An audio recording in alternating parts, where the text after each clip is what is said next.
خیر الحدیث کتاب اللہ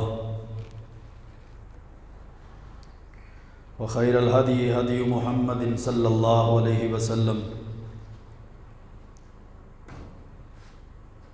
وشر الامور محدثاتها وکل محدثۃ بدعۃ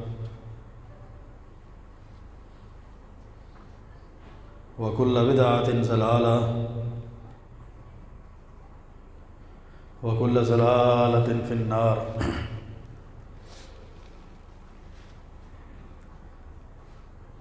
قال اللہ عز وجل فی کلامہ العزیز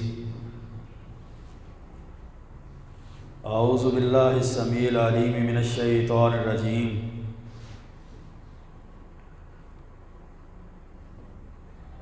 من ہمزہ ونفخہ ونفثہ۔ بسم اللہ الرحمن الرحیم۔ انک میت وانہم میتون۔ وقال اللہ عز وجل فی مقام آخر وما محمد الا رسول قد خلت من قبلہ الرسل افإن مات أو قتل انقلبتم على أعقابكم ومن ينقلب على عقبيه فلن يضر الله شيئا وسيجزي الله الشاكرين۔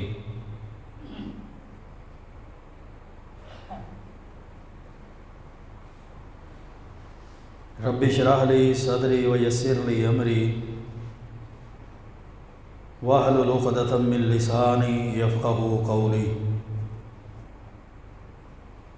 رب زدنی علما سبحانک لا علم لنا الا ما علمتنا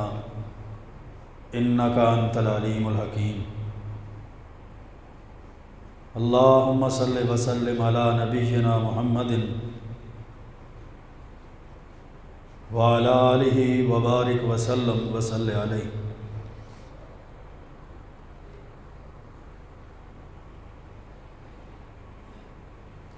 وفات النبی صلی اللہ علیہ وسلم کا موضوع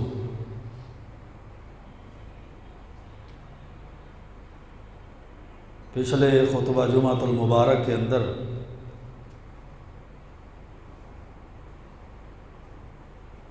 آپ حضرات نے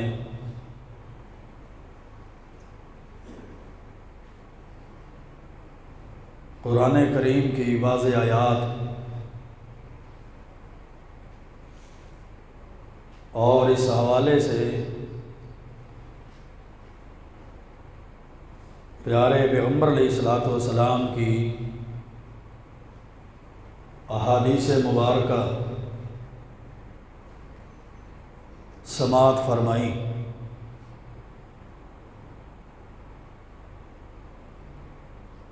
جو واضح بین دلائل تھے کہ پیارے پیغمبر علیہ الصلوۃ والسلام اپنی 63 سالہ پاکیزہ کامل اور اکمل مکمل زندگی گزار کر دنیا سے چلے گئے۔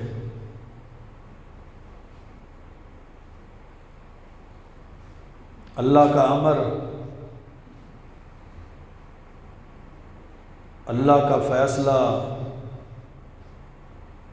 اور اٹل حقیقت کل نفس ذائقۃ الموت کل من علیہا فان ویبقی وجہ ربک ذو الجلال والاکرام۔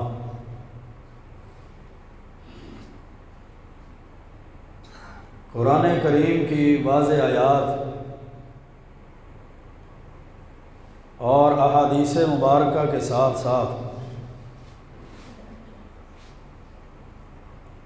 یہ بھی بیان کیا گیا کہ پیارے پیغمبر علیہ الصلوۃ والسلام کی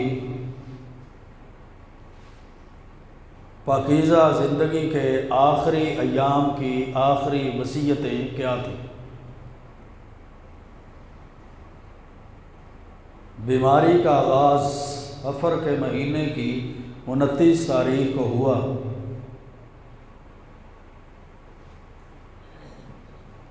صفر کے مہینے کی 29 کو لے کر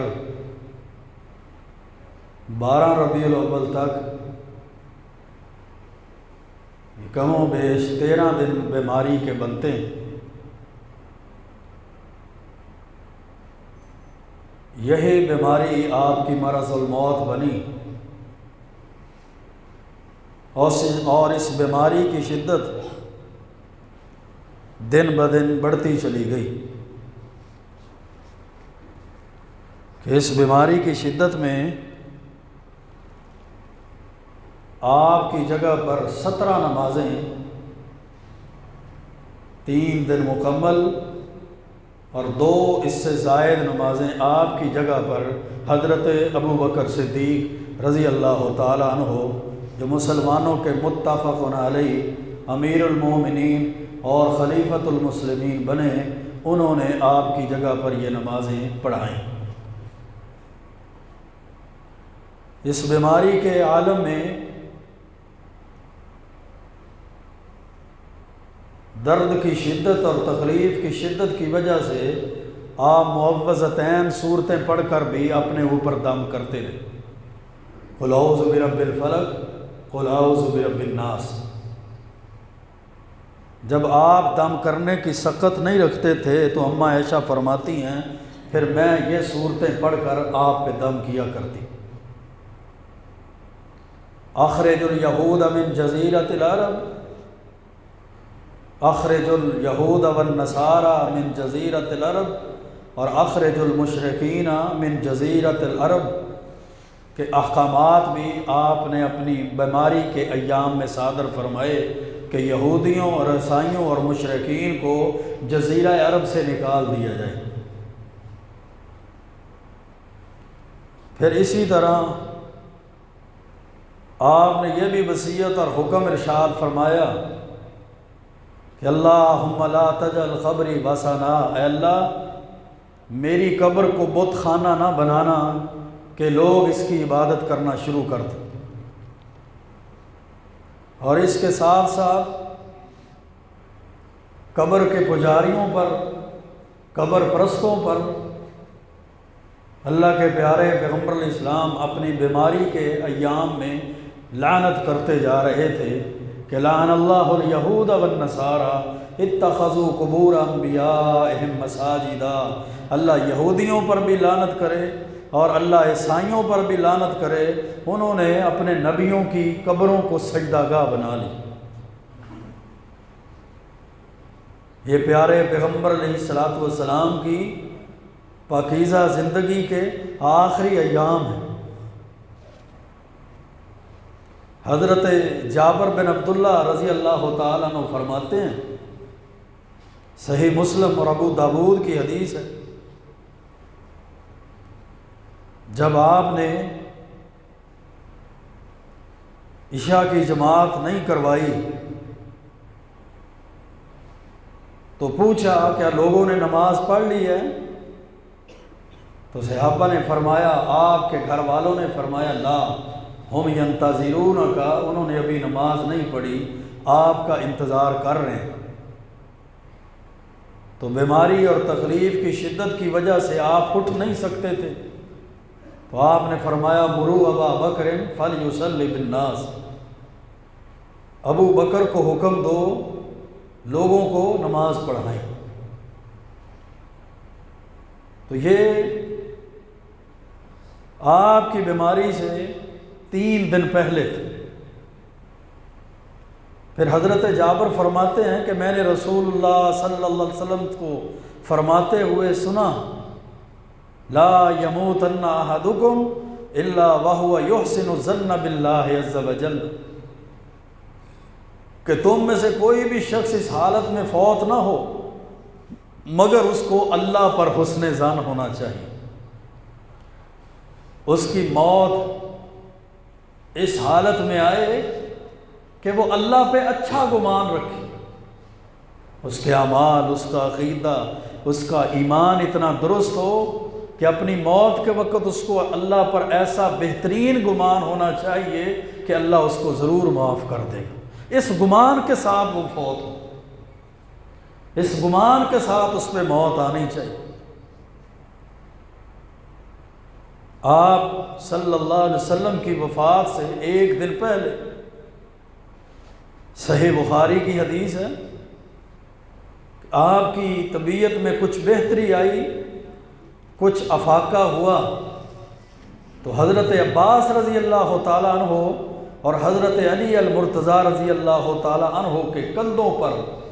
سہارا لے کر آپ حجرہ عائشہ سے مسجد نبوی میں تشریف لائے۔ تمام صحابہ کرام حضرت ابو بکر صدیق رضی اللہ تعالیٰ عنہ کی امامت میں نماز ادا فرما رہے تھے۔ آپ صفوں کو چیرتے ہوئے آگے چلے گئے۔ حضرت ابو بکر صدیق رضی اللہ تعالیٰ عنہ نے جب دیکھا یہ ظہر کی نماز کا وقت تھا، تو حضرت ابو بکر صدیق آپ کی آمد کے بعد پیچھے ہٹنا شروع کر دیتے ہیں۔ اللہ کے پیارے پیغمبر علیہ السلام نے اشارہ کیا اور منع فرما دیا کہ اپنی جگہ پر ٹھہرے رہو۔ اللہ کے پیارے پیغمبر علیہ السلام حضرت ابو بکر صدیق کی بائیں طرف آ کر بیٹھ گئے۔ حضرت ابو بکر صدیق اللہ کے پیارے پیغمبر علیہ السلام کے دائیں جانب نماز کی حالت میں کھڑے رہے۔ فجالس رسول اللہ حذاء ابی بکر الی جنبہ فکان ابو بکر یصلی بصلاۃ رسول اللہ۔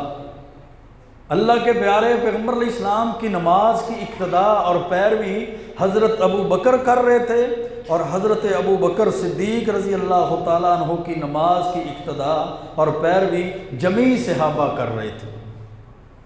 یہ صحیح بخاری کی حدیث ہے۔ اس حدیث سے ہمیں ایک بہت بڑا سبق بھی ملتا ہے کہ اللہ کے پیارے پیغمبر علیہ الصلوۃ والسلام نے تمام صحابہ کرام کو اپنی زندگی میں حضرت ابو بکر صدیق کی امامت پر جمع فرما دیا تھا۔ آپ نے اپنی زندگی میں حضرت ابو بکر کی امامت کروا کے اور حضرت ابو بکر صدیق کو سارے صحابہ کا امام بنا کر خلیفہ بلا فصل کا اعلان کر دیا تھا کہ میرے بعد امامت کا خلافت کے حقدار ہیں تو وہ حضرت ابو بکر صدیق رضی اللہ تعالیٰ عنہ ہیں۔ اس کے بعد حیات طیبہ کا آخری دن یعنی 12 ربیع الاول کا دن تھا۔ آپ کی بیماری اور بیماری کی شدت اسی طرح بڑھتی چلی جا رہی تھی۔ صحیح مسلم کے اندر حدیث ہے، اماں عائشہ صدیقہ رضی اللہ تعالیٰ عنہ فرماتی ہیں کہ پیارے پیغمبر علیہ السلام نے اپنی بیٹی، اپنی لخت جگر سیدہ فاطمہ رضی اللہ تعالیٰ عنہا کو بلایا، فسارہا فبکت، کان میں کچھ سرگوشی کی، خاموشی سے کوئی بات کہی تو سیدہ فاطمہ رضی اللہ تعالیٰ عنہا رونا شروع کر دیتی۔ ثم سارہا فضاحکت، پھر دوبارہ کوئی بات کی تو اماں فاطمہ رضی اللہ تعالیٰ عنہا خوش ہو جاتی ہیں، ہنسنا شروع کر دیتی۔ مومنوں کی ماں اماں عائشہ صدیقہ نے سیدہ فاطمہ سے پوچھا، ما ھذا الذی سارک بہ رسول اللہ، اللہ کے رسول اللہ علیہ السلام نے آپ سے کون سی سرگوشی کی تھی، چپکے سے کون سی بات کی تھی؟ کہ فبکئی تھی، آپ رو پڑی تھی، پھر آپ سے بات کی تھی اور آپ خوش ہو گئی تھی۔ کہا سارنی،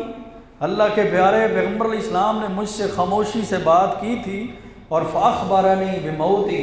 پیارے پیغمبر علیہ السلام نے اس سرگوشی کے اندر مجھے اپنی موت کے بارے میں خبر دی تھی کہ اب میں دنیا سے چلا جاؤں گا، اب میں اپنے رب کے پاس جانے والا ہوں، اس لیے میں رو پڑی۔ پھر اللہ کے پیارے پیغمبر علیہ السلام نے مجھے بلا کر جو سرگوشی کی، وہ خاموشی سے جو بات کہی، فاخبرنی انی اول من یتبعہ من اہلی فضحکت، آپ نے مجھے یہ خوشخبری دی کہ میرے تمام گھر والوں میں سے سب سے پہلے جس سے میری ملاقات ہوگی وہ تو ہوگی۔ فضحک تو اس لیے میں خوش ہو گئی، میں ہنس پڑی کہ اللہ کے پیارے پیغمبر علیہ الصلوۃ والسلام کے ساتھ سب سے پہلے میری ملاقات ہوگی۔ اور پھر ایسا ہی ہوا۔ یہ وہ خاتون جنت ہیں جن کو اللہ تعالیٰ نے اتنی فضیلت، اتنی شان اور اتنا مقام عطا کیا تھا کہ آسمان سے اللہ رب العزت نے فرشتے کو نازل فرمایا وحی دے کر کہ اللہ کے محبوب پیغمبر علیہ الصلوۃ والسلام ان فاطمہ سیدۃ نساء اہل الجنہ، کہ اللہ تعالیٰ نے آپ کی بیٹی فاطمہ کو تمام جنتی عورتوں کی سردار بنا دی ہے۔ وَأَنَّ الْحَسْنَ وَالْحُسَيْنَ سَيِّدَا شَبَابِ أَهْلِ الْجَنَّةِ، اور اللہ تعالیٰ نے آپ کے نواسوں حسن اور حضرت حسین رضی اللہ تعالیٰ عنہما کو جنتی نوجوانوں کے سردار بنا دیا۔ تو یہ فضیلت، یہ مقام، یہ شان اور مرتبہ اللہ کے پیارے پیغمبر علیہ الصلوۃ والسلام کی لخت جگر آپ کی پاکیزہ بیٹی کو عطا کیا۔ اور اماں عائشہ کو بھی فضیلت، شان اور مقام عطا کیا گیا کہ آپ بیماری کے ایام میں بار بار پوچھتے تھے اور اجازت اور خواہش رکھتے تھے کہ مجھے عائشہ کے گھر چھوڑا جائے، میں اپنے دن عائشہ کے گھر میں گزاروں، بیماری کے ایام عائشہ کے گھر میں گزاروں۔ تو تمام ازواج مطہرات نے، پیارے پیغمبر علیہ الصلوۃ والسلام کی پاکیزہ بیویوں، مومنوں کی ماؤں نے آپ کی اس خواہش کا احترام کرتے ہوئے اللہ کے پیارے پیغمبر علیہ الصلوۃ والسلام کو بیماری کے ایام اماں عائشہ صدیقہ کے حجرہ میں گزارنے کی اجازت دے دی۔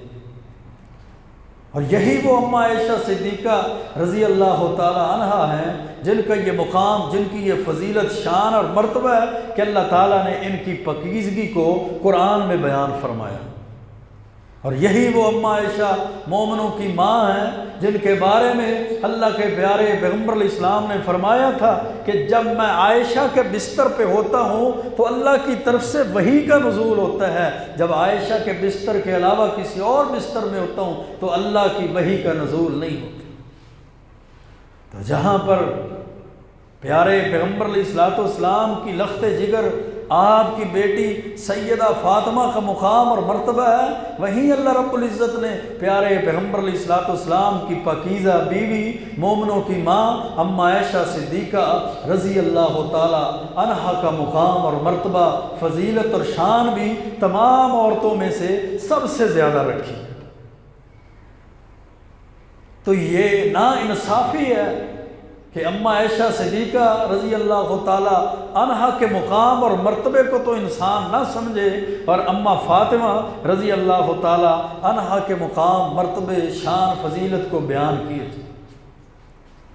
آپ کی ازواج مطہرات سب سے اعلیٰ عرفہ ہیں، آپ کی بیٹیاں سب سے اعلیٰ عرفہ ہیں، آپ کے اہل بیت سب سے اعلیٰ عرفہ ہیں، آپ کا خاندان دنیا کے تمام خاندانوں میں سب سے زیادہ اعلیٰ عرفہ ہیں، اور پھر اسی طرح پیارے پیغمبر علیہ الصلوۃ والسلام کے خلفائے راشدین سب سے اعلیٰ عرفہ ہیں، پھر آپ کے جمیع صحابہ، تمام صحابہ کرام پوری دنیا میں سب سے اعلیٰ اور عرفہ ہیں۔ سیدہ عائشہ صدیقہ رضی اللہ تعالی عنہا اور اماں فاطمہ تو زہرا رضی اللہ تعالی عنہا کی اس گفتگو کے بعد پھر پیارے پیغمبر علیہ السلام نے اسی دن اپنے تمام غلاموں کو آزاد کرنے کا حکم دیا کہ میرے پاس اس وقت جتنے بھی غلام ہیں سب کو آزاد کر دیا جائے۔ پھر آپ کے پاس اس وقت 6 یا 7 دینار تھے، 6 یا 7 دینار آپ نے وہ بھی صدقہ کرنے کا حکم دے دیا، جیسا کہ طبقات ابن سعد کے اندر روایت موجود ہے۔ آپ کی بیماری کی سختی، تکلیف اور بے قراری اس قدر زیادہ تھی کہ بیماری کی شدت اور موت کی سختیوں کو دیکھ کر سیدہ فاطمہ الزہرا رضی اللہ تعالی عنہ فرما رہی تھی، واہ کربا باہو، واہ کربا باہو، ہائے میرے ابا جان کے دکھ، ہائے میرے ابا جان کی تکالیف، تو پیارے پیغمبر علیہ السلام نے جب اپنی بیٹی کی زبان سے یہ کلمات سنے تو فرمانے لگے فاطمہ لیس علی ابیک کرب بعد الیوم، صحیح بخاری کی حدیث ہے، فاطمہ آج کے بعد تیرے ابا پر کوئی دکھ کوئی تکلیف نہیں رہی۔ میرے بھائیوں، یہ سب سے زیادہ شدت کا، سب سے زیادہ سختی کا، تکلیف اور بیماری اور موت کی سختیوں کا جو دن ہے وہ 12 ربیع الاول کا دن۔ یہ 12 ربیع الاول کا دن تھا کہ آپ کی تکلیف بڑھتی جا رہی تھی اور خیبر میں کھلائے ہوئے زہر کا بھی اثر آپ پہ ظاہر ہو رہا تھا، جس کے بارے میں اللہ کے پیارے پیغمبر اماں عائشہ کو فرما رہے تھے، عائشہ ما ازال اجد علم الطعام الذی اکلت خیبر، خیبر کے اندر وہ کھانا جو مجھے کھلایا گیا جس کے اندر زہر ڈالا گیا تھا، اس کی زہر کی تکلیف کو میں ابھی تک محسوس کر رہا ہوں۔ انقطاع ابہری من ذالک سمی، زہر کے اثر سے میری رگے جان ایسے لگ رہی ہے جیسے وہ کٹ رہی ہے۔ آپ کو خیبر میں جو دعوت کی گئی تھی، اس دعوت کے اندر ایک عورت نے آپ کے کھانے میں زہر ملا دیا تھا کہ اگر یہ اللہ کا سچا نبی ہے تو اللہ اس کو بچا لے گا، اگر معاذ اللہ یہ سچا نہیں ہے تو اس زہر سے اس کا کام ہو جائے گا۔ تو پیارے پیغمبر علیہ السلام کی موت کے وقت آپ کے اس زہر کے اثرات اور تکلیف کا اثر جو ہے وہ بھی ظاہر ہونا شروع ہو گیا۔ شدید تکلیف تھی میرے بھائیوں، شدید دکھ تھا، سکرات الموت کی گھڑیاں تھیں،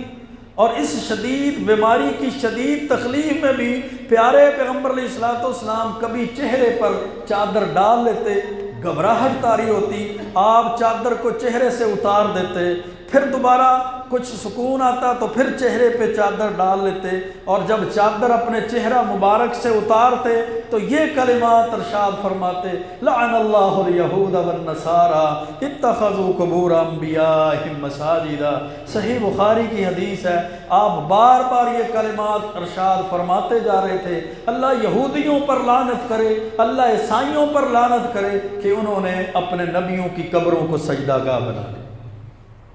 اس تکلیف کی شدت اور بیماری کی شدت اور تکلیف کے اندر بھی پیارے پیغمبر علیہ السلام صحابہ کرام کو اور صحابہ کے ذریعے پوری امت مسلمہ کو عقیدے کی اصلاح فرما رہے ہیں کہ لعن اللہ الیہود والنصارى، کبھی فرماتے ہیں قاتل اللہ الیہود والنصارى، اللہ یہودیوں کو بھی تباہ کر دے، اللہ عیسائیوں کو بھی تباہ کر دے، انہوں نے تو اپنے نبیوں کی قبروں کو سجدہ گاہ بنا۔ کیا مطلب تھا کہ میری قبر کو سجدہ گاہ نہ بنایا جائے، میری قبر کو میلے کی جگہ نہ بنایا جائے، میری قبر پر عرس نہ لگوانا شروع کر دیے جائیں، میری قبر کو چومنا شروع نہ کر دیا جائے، میری قبر پر طواف شروع نہ کر دیا جائے۔ پھر دعا بھی کرتے تھے اللہم لا تجعل قبری وثنا یعبد، اے اللہ میری قبر کو بت خانہ نہ بنا دینا کہ لوگ اس کی عبادت کرنا شروع کرتے۔ جتنی تکلیف، جتنی شدت کے عالم میں آپ نے یہ دعوت دی ہے، آپ نے یہ تبلیغ کی ہے، آج ہمارے معاشرے اور امت مسلمہ کی بدبختی اور بدقسمتی ہے، اتنی ہی زیادہ امت اس شرک کے اندر ملوث ہو چکی ہے۔ اللہ سے امیدیں ختم ہو چکی ہیں اور غیر اللہ سے ہماری امیدیں وابستہ ہیں۔ اللہ جو حی قیوم ہے، جو زندہ ہے، نحن اقرب الیہ من حبل الورید وَإِذَا سَأَلَكَ عِبَادِي عَنِّي فَإِنِّي قَرِيبٌ، جو اللہ فرماتا ہے میں سب سے زیادہ قریب ہوں، میں تمہاری شاہ رگ سے بھی قریب ہوں، لیکن ہمارا ان آیات کے باوجود بھی آج کے مسلمان کا یہ نظریہ اور عقیدہ بنا ہوا ہے کہ جو حی القیوم زندہ قائم دائم اللہ ہے وہ ڈائریکٹ نہیں سنتا، وہ واسطوں اور وسیلوں سے سنتا ہے، اور جو مردہ فوت شدہ قبروں کے نیچے پڑے ہوئے ہیں، منو من مٹی کے نیچے دب چکے ہیں، وہ ڈائریکٹ بغیر وسیلے کے سنتے ہیں۔ کیسا گندا عقیدہ انسان کا شیطان نے بنا دیا ہے کہ رب کہتا ہے نحن اقرب الیہ من حبل الورید، میں تمہاری شاہ رگ سے بھی قریب ہوں۔ ہم کہتے ہیں نہیں، اللہ ڈائریکٹ نہیں سنتا، فلاں بزرگ کا وسیلہ، فلاں پتھر کا وسیلہ، فلاں علاقے کا وسیلہ، فلاں کام کا وسیلہ اور واسطہ وہ ڈھونڈا جائے گا، اور جو ہم اپنے ہاتھوں سے منو من مٹی کے نیچے جن کو دفنا دیتے ہیں ان کی قبروں کو بھی پختہ کر دیا جاتا ہے، اوپر ماربل کا پتھر لگا دیا جاتا ہے، ٹائلیں لگا کر گنبد بنا کر وہ جناب کمرے بنائے جاتے ہیں۔ ان کے بارے میں ہمارا عقیدہ ہے کہ یہ ڈائریکٹ سنتے ہیں۔ اللہ کے پیارے پیغمبر علیہ السلام نے میرے بھائیوں اپنی موت کی سختی، بیماری کی شدت اور تکلیف میں بھی یہ الفاظ فرمائے تھے جو آج غور و فکر کرنے والی بات ہے کہ لعن اللہ الیہود والنصارى، اللہ یہودیوں پر بھی لعنت کرے، اللہ عیسائیوں پر بھی لعنت کرے، اتخذوا قبور انبیاءہم مساجدا، کہ انہوں نے اپنے نبیوں کی قبروں کو سجدہ گاہ بنا لیا۔ تو پھر آپ اس کے بعد تکلیف کی وجہ سے دونوں ہاتھوں کو پانی میں ڈالتے، پانی کے ساتھ ہاتھوں کو تر کر کے چہرے پر ملتے اور ساتھ ساتھ فرماتے لا الہ الا اللہ ان للموت سکرات، لا الہ الا اللہ ان للموت سکرات، اللہ کے علاوہ کوئی الہ معبود نہیں ہے، یقیناً موت کے لیے بڑی سختیاں ہیں، یقیناً موت کی بڑی سختیاں۔ اسی حالت میں اماں عائشہ فرماتی ہیں کہ میرے حجرے میں میرا بھائی عبد الرحمن داخل ہوا، اس کے ہاتھ میں مسواک تھی۔ پیارے پیغمبر علیہ السلام نے مسواک کی طرف دیکھا تو میں نے آپ کے چہرے کی طرف جب دیکھا تو میں محسوس کر گئی کہ آپ مسواک کی خواہش رکھتے۔ میں نے عبد الرحمن سے مسواک لی، اس کو آگے سے توڑا، باقی مسواک کو میں نے اپنے دانتوں سے چبا کر باریک اور نرم کیا، پھر اللہ کے پیارے پیغمبر علیہ السلام کو وہ مسواک دے دی۔ فاستن بہ وہو مستند الی صدری، آپ میرے سینے کے ساتھ ٹیک لگا کر لیٹے ہوئے تھے، آپ نے میرے ہاتھ سے وہ مسواک پکڑی اور مسواک کرنا شروع کر دی۔ اماں عائشہ فرماتی ہیں یہ اللہ کا کتنا فضل اور کرم تھا، فجمع اللہ بین ریکی و ریکہ، کہ آخری وقت اللہ رب العزت نے میرے تھوک کو اور پیارے پیغمبر علیہ السلام کے لعاب کو بھی جمع کر دیا فی آخری یوم من الدنیا، جو پیارے پیغمبر علیہ السلام کا دنیا میں آخری دن تھا، وَأَوَّلُ يَوْمٍ مِّنَ الْآخِرَةِ، اور آخرت کا پہلا دن تھا۔ یہ میرے بھائیوں 12 ربیع الاول کا دن ہے، یہ وہی دن ہے جس دن ہمارے ہاں عید منائی جاتی ہے، یہ وہی دن ہے جس دن ہمارے ہاں بازاروں کے اندر ایک عجیب سا منظر پیش ہو جاتا ہے، جس کو دین کی الف با کا بھی نہیں پتہ ہوتا، وہ شخص بھی عشق رسول کے نام پر، محبت رسول کے نام پر، وہ اس دن کے اندر عید، ڈھول ڈھمکا، باجے، سرنگیاں، طبلے اور پتہ نہیں کیا کیا مخلوط مجالس، اللہ کی قسم دل دکھتا ہے۔ آپ انٹرنیٹ پر سرچ کریں، آپ کو اب وہ ویڈیوز بھی نظر آئیں گی کہ عورتیں اور مرد مخلوط عید میلاد النبی کی محافل سجاتی ہیں، عورتیں بھی بیٹھی ہیں، مرد بھی بیٹھے ہیں، عورتیں نعتیں پڑھ رہی ہیں، مرد اوپر پیسے پھینک رہے ہیں، مرد نعتیں پڑھ رہے ہیں، عورتیں ان کے اوپر پیسے پھینک رہی ہیں، دونوں سائڈوں پہ بازار کے عورتوں کو کھڑا کیا گیا، نعوذ باللہ، سجا کر، میک اپ کروا کے، تیاری کروا کے، ان کے ہاتھوں میں پھول پکڑائے گئے ہیں، وہ نعت خوان اور سامعین اور ایسے بدبخت لوگ ان میں سے گزرتے ہیں، وہ دونوں طرف سے عورتیں ان کے اوپر پھول پھینک رہی ہیں اور پیچھے سے وہ ترانے چل رہے ہیں، وہ سوہنا آیا، سج گیا گلیاں اور بازار۔ کتنی بدبختی کا عالم ہے میرے بھائیوں، کتنی بدقسمتی کا عالم ہے میرے بھائیوں مسلمان کے لیے کہ مدینے کے اندر حالت دیکھیے، پیارے پیغمبر علیہ السلام کی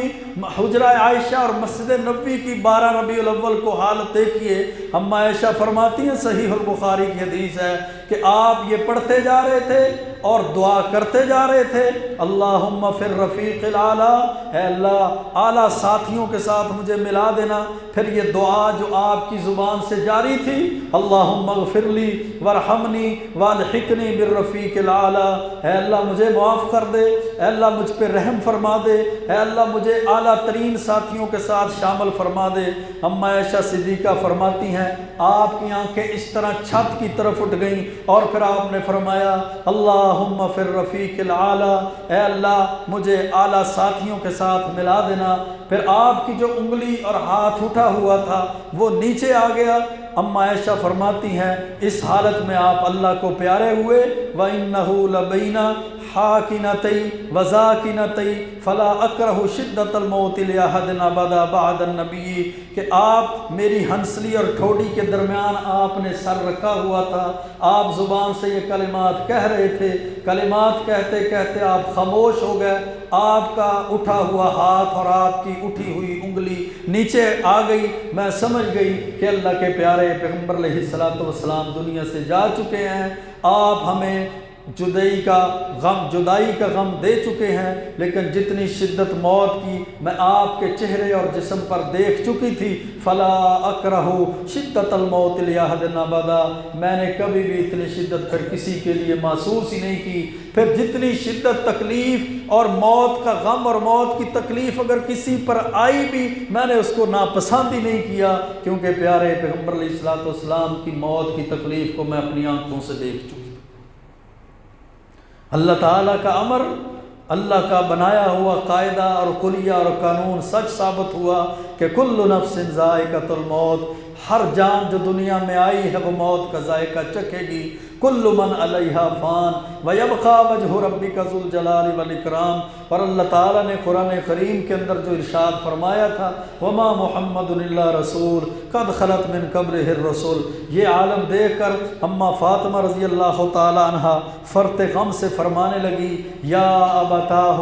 اجاب ربا دعاہ یا ابتاہ من جنت الفردوس ماواہ، اے ابا جان آپ نے اپنے رب کے حکم پر لبیک کہہ کے دنیا کو چھوڑ دیا، اے ابا جان آپ تو وہ ہیں جن کا ٹھکانہ اللہ نے جنت میں رکھا ہے، اے ابا جان الا جبریل نعناہ، جبریل آئے گا تو ہم آپ کی موت کی خبر جبریل کو دیں گے۔ پھر اما فاطمہ رضی اللہ تعالیٰ عنہ اس شدت غم کے اندر یہ فرما رہی تھی صبت علیہ مصائب لو انہا صبت علی الایام سرن لیالیا، پیارے پیغمبر علیہ الصلوۃ والسلام کی موت کی تکلیف، آپ کی وفات کی خبر اتنی بڑی تھی کہ صبت علیہ مصائب لو انہا، جتنی یہ مصیبتوں کے پہاڑ مجھ پہ گرے ہیں، اگر یہ مصیبتوں کے پہاڑ دنوں پہ گرا دیے جائیں تو دن اپنی روشنی کو ختم کر کے راتوں میں تبدیل ہو جائے، کہ دنیا کے اندر اس سے بڑا کوئی غم نہیں تھا، دنیا کے اندر اس سے بڑی کوئی تکلیف نہیں تھی، دنیا کے اندر اس سے بڑی کوئی پریشانی نہیں تھی، لیکن افسوس دیکھیے یہ 12 ربیع الاول کا دن ہے، مدینہ کے اندر قیامت برپا ہو چکی ہے، حجرہ عائشہ کا عالم یہ ہے، مسجد نبوی کا عالم یہ ہے، لیکن آج ہمارے مسلمانوں کو خوشیاں منانے کا تو یاد دہانی ہے، غموں کو ہم بھول چکے ہیں۔ اور صحابہ کرام کی حالت کیا ہے؟ صحیح بخاری کی روایات کو میرے بھائیوں اٹھائیے، حضرت ابوبکر صدیق اپنے سنا کے مقام والا جو گھر تھا وہاں سے اپنے گھوڑے پر تشریف لائے، مسجد میں داخل ہوئے، اتنی پریشانی تھی، فلم یکلم الناس، کسی سے کلام نہیں کیا، حتی دخل علی عائشہ، سیدھے حجرہ عائشہ میں داخل ہوئے، پیارے پیغمبر علیہ الصلوۃ والسلام کو لٹایا ہوا تھا، وہو مغشن بثوب حبرہ، یمنی حبرہ چادر آپ کے اوپر ڈالی ہوئی تھی، فکشف عن وجہہ، حضرت ابوبکر صدیق حجرہ عائشہ میں داخل ہوتے ہیں، وہ چادر کو اٹھاتے ہیں، فقبلہ وبکا، آپ کے چہرہ مبارک کا بوسہ دیتے ہیں اور رونا شروع کر دیتے ہیں، ثم قال ابی ابی انت و امی، پھر فرماتے ہیں اللہ کے رسول ہمارے ماں باپ آپ پر قربان جائیں، واللہ لا یجمع اللہ علیک موتتین، اللہ تعالیٰ آپ پر 2 موتوں کو کبھی جمع نہیں کرے گا، اما الموتۃ التی کتبت علیک فقد متہا، آپ کے لیے نہ ایک ہی موت لکھی تھی، آج وہ موت بھی آپ پر وارد اور صادر ہو چکی ہے۔ باہر نکلے، عجیب عالم ہے، سارے کے سارے صحابہ مسجد نبوی کے صحن میں جمع ہیں، عجیب صحابہ کی حالت ہے۔ حضرت ابوبکر صدیق رضی اللہ تعالیٰ عنہ نے غم اور غم کی شدت کی وجہ سے تلوار نکالی ہوئی ہے، خبردار اگر کسی نے کہا میرے محمد صلی اللہ علیہ وسلم فوت ہو گئے ہیں میں اس کی گردن کو اپنی تلوار سے گردن اتار دوں گا۔ صحابہ نے فرمایا، اما عائشہ صدیقہ رضی اللہ تعالیٰ عنہ فرماتی ہیں، صحیح البخاری کی حدیث ہے، حضرت ابوبکر صدیق نے صحابہ کو جمع کیا اور خطبہ ارشاد فرمایا، خطبہ ارشاد فرماتے ہوئے کیا فرمایا؟ اما بعد فمن کان منکم یعبد محمدا فإن محمدا قد مات، خبردار سنو جو کچھ اللہ کی حمد و ثنا کے بعد ہے، جو تم میں سے محمد کریم صلی اللہ علیہ وسلم کی عبادت کرتا تھا، آج اللہ کے رسول صلی اللہ علیہ وسلم فوت ہو چکے ہیں۔ ومن کان منکم یعبد اللہ فإن اللہ حی لا یموت، اور جو اللہ کی عبادت کرتا ہے اللہ تو زندہ ہے، اللہ کو کبھی موت نہیں آئے گی۔ قال اللہ تعالی، اللہ تعالیٰ نے قرآن کریم کے اندر سچ فرمایا تھا، وما محمد الا رسول قد خلت من قبلہ الرسل، کہ محمد کریم صلی اللہ علیہ وسلم اللہ کے رسول ہیں، آپ سے پہلے بھی رسول گزر چکے ہیں۔ افإن مات، کیا اگر یہ فوت ہو جائیں، او قتل انقلبتم، یا یہ شہید کر دیے جائیں، انقلبتم علی اعقابکم، تم ان کی موت کو دیکھ کر اے صحابہ کیا اپنی ایڑیوں کے بل پیچھے پھر جاؤ گے؟ ومن ينقلب علی عقبیہ فلن یضر اللہ شیئا، اور جو اسلام کو چھوڑ کر پھر گیا اللہ کا وہ کوئی نقصان نہیں کر سکے گا۔ وسيجزي اللہ الشاکرین، اور ان قریب اللہ تعالیٰ شکر کرنے والوں کو جزا اور بدلہ دے گا۔ میرے بھائیو، صحیح البخاری کے اندر حدیث ہے، حضرت عبداللہ بن عباس رضی اللہ تعالیٰ عنہ فرماتے ہیں کہ جب حضرت ابو بکر صدیق نے یہ خطبہ ارشاد فرمایا اور قرآن کریم کی آیت پڑھی تو ہمیں ایسا لگ رہا تھا کہ آیت یہ قرآن کی ابھی نازل ہوئی ہے، ہمیں تو یہ یاد ہی نہیں تھی۔ فَتَلَقَّاهَا مِنْهُ النَّاسُ كُلُّهُمْ، پھر سارے کے سارے لوگ، سارے صحابہ مسجد نبوی کے صحن میں جو جمع تھے وہ یہ آیت ہی پڑھتے جا رہے تھے۔ فَمَا أَسْمَعَ بَشَرًا مِنَ النَّاسِ إِلَّا يَتْلُوهَا، جو بھی سنتا وہ یہ آیت پڑھنے لگ جاتا۔ وَمَا مُحَمَّدٌ إِلَّا رَسُولٌ قَدْ خَلَتْ مِنْ قَبْلِهِ الرُّسُلُ أَفَإِن مَّاتَ أَوْ قُتِلَ انقلبتم۔ پہاڑوں سے زیادہ مضبوط شخصیت، پہاڑوں سے زیادہ مضبوط شخصیت حضرت عمر فاروق رضی اللہ تعالیٰ عنہ فرماتے ہیں، میں نے جب یہ آیت حضرت ابو بکر صدیق رضی اللہ تعالیٰ عنہ کے زبان سے سنی، فَأَقِرْتُ حَتَّى مَا تُكِلُّنِي رِجْلَايَ، مجھ سے ایسے محسوس ہوا کہ میرے جسم کے ساتھ ٹانگیں نہیں ہیں، مجھے کھڑے ہونے کے لیے کوئی سہارا نہیں مل رہا۔ حَتَّى أَحْوَيْتُ إِلَى الْأَرْضِ، یہاں تک کہ میں اپنی ٹانگیں ہونے کے باوجود بھی زمین پر گر پڑا۔ حین سمعتہ تلاہا، جب حضرت ابو بکر نے آیت تلاوت کی نا، وما محمد الا رسول، اور محمد صلی اللہ علیہ وسلم اللہ کے رسول ہے، قد خلت من قبلہ الرسل افإن مات، آپ سے پہلے بھی رسول گزر چکے ہیں، کیا اگر آپ فوت ہو جائیں یا شہید کر دیے جائیں کیا تم اسلام کو چھوڑ کر ایڑیوں کے بل پھر جاؤ گے؟ جب میں نے یہ آیت سنی تو مجھے یقین ہو گیا کہ اللہ کے پیارے پیغمبر علیہ الصلوۃ والسلام ہمیں چھوڑ کے جا چکے ہیں، دنیا کو فراق جدائی اور جدائی کا غم دے کر جا چکے ہیں اور اپنے خالق حقیقی سے مل چکے ہیں۔ علمت ان النبی قد مات، پھر ہمیں یقین ہوا کہ اللہ کے پیارے پیغمبر علیہ الصلوۃ والسلام تو یقیناً فوت ہو چکے۔ میرے بھائیوں، آپ کے دنیا سے جانے کے بعد سب سے پہلا خطبہ جو مسجد نبوی کے اندر پڑھا گیا، آپ کے دنیا سے جانے کے بعد سب سے پہلا موضوع جو بیان کیا گیا وہ موضوع وفات النبی کا تھا۔ آپ کے بعد سب سے پہلا خطبہ صحابہ کرام کو، اللہ کے پیارے پیغمبر علیہ الصلوۃ والسلام کے صحابہ کو، اللہ کے پیارے پیغمبر علیہ الصلوۃ والسلام کے خلیفہ امیر المومنین، خلیفۃ المسلمین، خلیفہ بلا فصل حضرت ابو بکر صدیق رضی اللہ تعالیٰ عنہ نے جو خطبہ دیا تھا وہ وفات النبی کا خطبہ تھا۔ جس طرح پیارے پیغمبر علیہ الصلوۃ والسلام کی پیدائش کے موضوع کو بیان کرنا آپ کے ساتھ محبت ہے، آپ کی سیرت کو بیان کرنا ضروری ہے، آپ کی صورت کو بیان کرنا ضروری ہے، جس طرح آپ کی تعلیمات کو بیان کرنا ضروری ہے۔ میرے بھائیوں، اسی طرح پیارے پیغمبر علیہ الصلوۃ والسلام کی وفات کو اور وفات کے حالات کو بھی بیان کرنا ضروری ہے۔ اہل مدینہ کی حالت، حضرت انس رضی اللہ تعالیٰ عنہ فرماتے ہیں، جامع ترمذی کی صحیح سند کے ساتھ روایت ہے، لما کان الیوم الذی دخل فیہ رسول اللہ، کہ جس دن اللہ کے رسول مکہ مکہ کو چھوڑ کر مدینہ کے اندر تشریف لائے تھے، مدینہ میں داخل ہوئے تھے، اضاء منہا کل شیء، مدینہ کی ہر چیز روشن ہو گئی تھی، مدینہ کی ہر چیز چمک اٹھی تھی۔ اس دن سے خوبصورت دن دنیا جہان نے نہیں دیکھا ہوگا۔ لیکن فرمایا فلما کان الیوم الذی مات فیہ، جس دن اللہ کے رسول علیہ الصلوۃ والسلام فوت ہوئے، دنیا سے گئے، آپ پر موت کا حکم نازل ہوا، اظلم کل شیء منہا، تو مدینہ کی ہر چیز تاریک ہو گئی۔ فرمایا یہ دنیا جہان کا سب سے تاریک دن تھا، یہ دنیا جہان کا سب سے تاریک دن تھا، سب سے غمناک دن تھا۔ مدینہ والوں پر قیامت کی گھڑیاں اور قیامت کی تاریکی مناظر چھا چکے تھے۔ اور تدفین کے بعد اما عائشہ صدیقہ رضی اللہ تعالی عنہا حضرت انس سے فرماتی ہیں، انس اطابت انفسکم ان تحسوا علی رسول اللہ ترابا، کیا تمہاری جانوں نے پسند کر لیا کہ تم اپنے ہاتھوں سے پیارے پیغمبر کو مٹی کے اندر رکھ کر دفنا کر آپ کی قبر تیار کر کے آپ کے اوپر مٹی ڈال کر آ گئے؟ تمہاری جانوں نے کیسے پسند کر لیا؟ تمہارے اندر اتنا حوصلہ کیسے آ گیا؟ تمہارے اندر اتنی ہمت کیسے آ گئی کہ تم نے ایک بہت بڑے غم کو، بہت بڑی تکلیف کو اور اس بہت بڑے موقع کو اپنے ہاتھوں سے کس طرح کیا؟ میرے بھائیوں،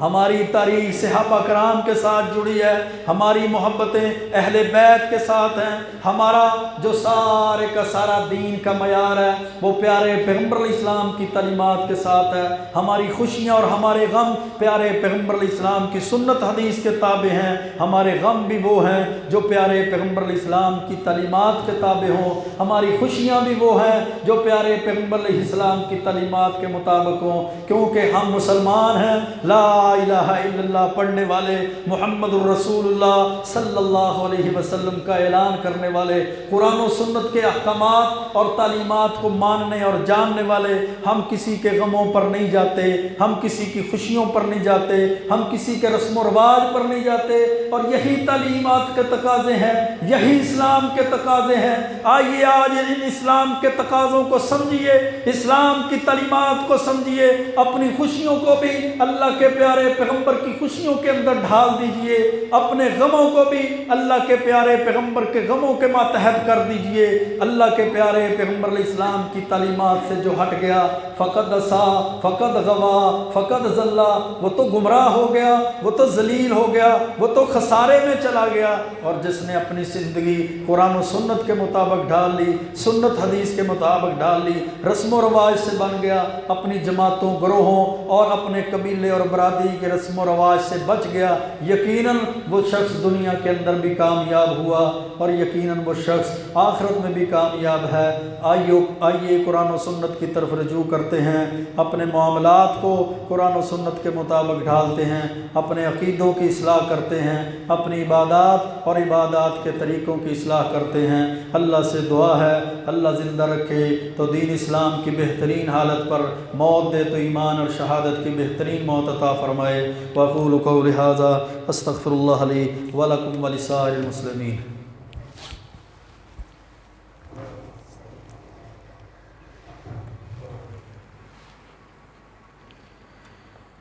إن الحمد لله